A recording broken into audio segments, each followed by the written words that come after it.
పాకిస్తాన్ ఆర్థిక సంక్షోభంలో ఇప్పటికే పీకల్లోతూ కూరుకుపోయింది. పహల్గాం ఉగ్రదాడి తర్వాత పాకిస్తాన్తో ఉన్న వాణిజ్య సంబంధాలను భారత్ రద్దు చేసుకుంది. దీంతో భారత్ నుంచి పాకిస్తాన్ దిగుమతి చేసుకునే అనేక నిత్యావసరాల ధరలు మరింత పెరగనున్నాయి. ఇప్పుడు పాకిస్తాన్లో ద్రవ్యోల్బణం తారాస్థాయికి చేరింది. దీంతో పాకిస్తాన్ ప్రస్తుతం ఆసియాలోనే అత్యంత ఖరీదైన దేశంగా నిలిచింది. తీవ్రమైన ద్రవ్యోల్బణం, ఆహార భద్రతలేమి, ఆర్థిక పతనం ఇలాంటి ఘోరమైన స్థితిలో ఉండి కూడా భారత్ మీదకి ఉగ్ర భూతాలను ఉసిగొల్పి ఇప్పుడు ప్రాణాల మీదకు తెచ్చుకుంది పాకిస్తాన్. ఆపరేషన్ సింధూర్తో పాకిస్తాన్కి మన సైనిక శక్తి సామర్థ్యాలను రుచి చూపిస్తున్నాం.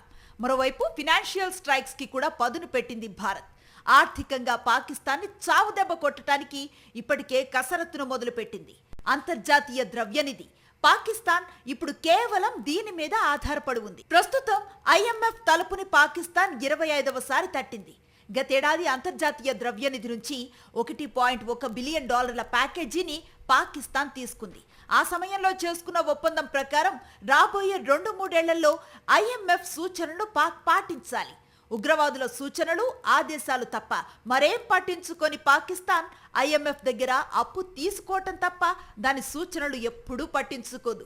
ఇప్పుడు మళ్ళీ ఐఎంఎఫ్ తలుపు తట్టింది పాకిస్తాన్. అంతర్జాతీయ ద్రవ్యనిధి లేకపోతే పాకిస్తాన్ ఆర్థిక వ్యవస్థకి మనుగడ లేదని గతంలోనే పాక్ ప్రధాని ప్రకటించారు.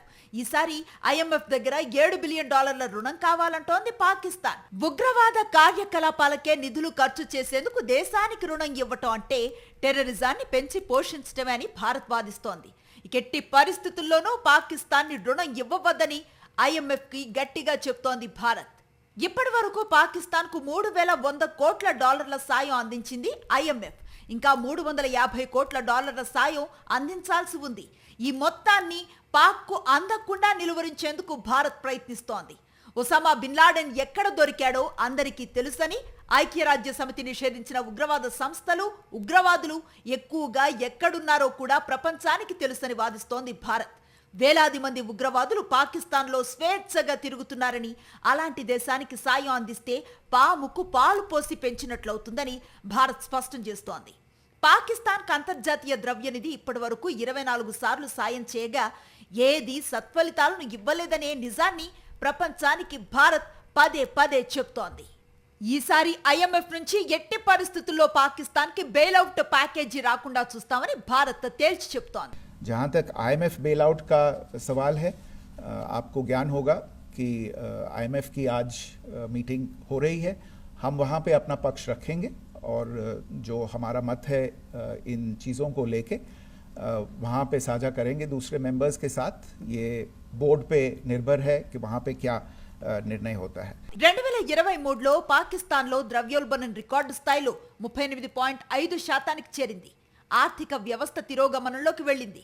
విదేశీ మారక నిల్వలు భారీగా $370 కోట్ల పడిపోయాయి. ఉగ్రవాదులకు నిధులు అందిస్తున్న కారణంగా FATF 5 ఏళ్లుగా పాకిస్తాన్ని గ్రే లిస్టులో పెట్టింది. దీంతో రుణాలు దొరకటం కష్టమైపోయింది. జీడీపీలో 70% ఆ దేశ అప్పులు చేరాయి. ఆదాయంలో 40-50% వడ్డీల చెల్లింపునకే సరిపోతోంది. ఇప్పుడు మళ్లీ పాకిస్తాన్ని FATF గ్రే లిస్టులో పెట్టడానికి భారత్ తన ప్రయత్నాలను ముమ్మరం చేసింది.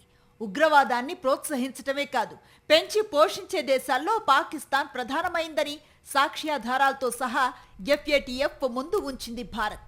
పాకిస్తాన్ ఈసారి FATF గ్రే లిస్టులో ఉంచగలిగితే ఇక ఆ దేశం కోలుకోవటానికి ఎన్ని దశాబ్దాలు పడుతుందో చెప్పలేం. అలానే హెరాయిన్ తయారీకి అవసరమైన ఓపియంలో 90% ఆఫ్ఘనిస్తాన్ నుంచి సరఫరా అవుతుంది. దాన్ని పాక్ గూఢాచార వ్యవస్థ ఇంటర్ సర్వీసెస్ ఇంటెలిజెన్స్ దిగుమతి చేసుకుని హెరాయిన్ తయారు చేయిస్తోంది.